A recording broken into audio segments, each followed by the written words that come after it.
Mon frère était porteur de trisomie. Je me suis demandé pourquoi c'est moi qui le gardais lorsque mes parents avaient besoin de répit. Donc je me suis dit ok, donc là il y a quelque chose à faire.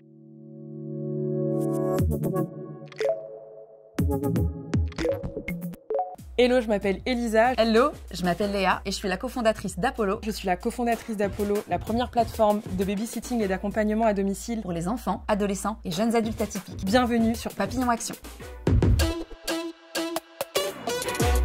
Apollo, c'est une plateforme de mise en relation entre des parents qui ont un besoin de garde spécifique pour des enfants en situation de handicap. Peu importe le handicap de l'enfant. Quand on dit enfant, on parle d'enfants mais aussi d'adolescents et de jeunes adultes, c'est important de le préciser. De 0 à 25 ans. Et des accompagnants du coup qui aujourd'hui peuvent répondre à ces besoins. Donc on a à la fois des babysitters et des accompagnants spécialisés, donc soit dans le médico-social, dans la petite enfance ou dans l'activité adaptée. Ce qui d'un certain côté bien évidemment est normal puisque c'est des enfants qui demandent un accompagnement bien spécifique.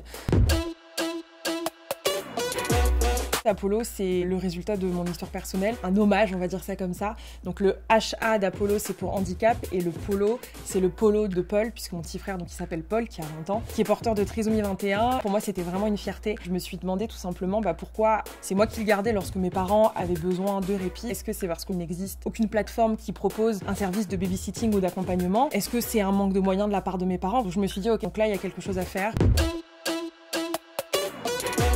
J'ai rencontré Elisa dans un incubateur qui s'appelle La Fabrique. J'entendais pitcher son projet, je l'entendais parler d'Apollo, parler de handicap. J'ai aussi une sœur en situation de handicap, Marion, qui est porteuse effectivement d'un syndrome pulmonaire et cardiaque. Léa vient me voir et me dit, écoute Elisa, moi je suis très touchée par ton projet parce que j'ai moi-même une sœur en situation de handicap. Et je lui dis ok, on tente. Et du coup voilà, aujourd'hui avec Léa on est associés officiellement depuis fin août 2022.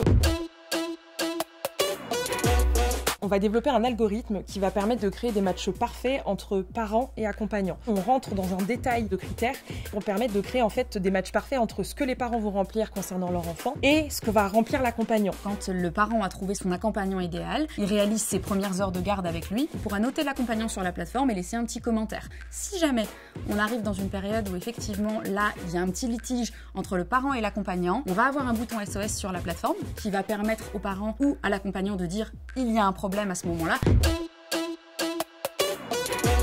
Aller au bout de ses envies et de ses rêves et ne pas se donner de limites. Mon rêve, c'était de pouvoir aider les autres, vraiment, du plus profond de mon cœur. Aujourd'hui, je suis en train de le réaliser. Croyez en vos rêves, croyez en vous. La seule personne qui vous mettra des limites, c'est vous-même, finalement. C'est important de se rendre compte que personne ne fera votre vie à votre place.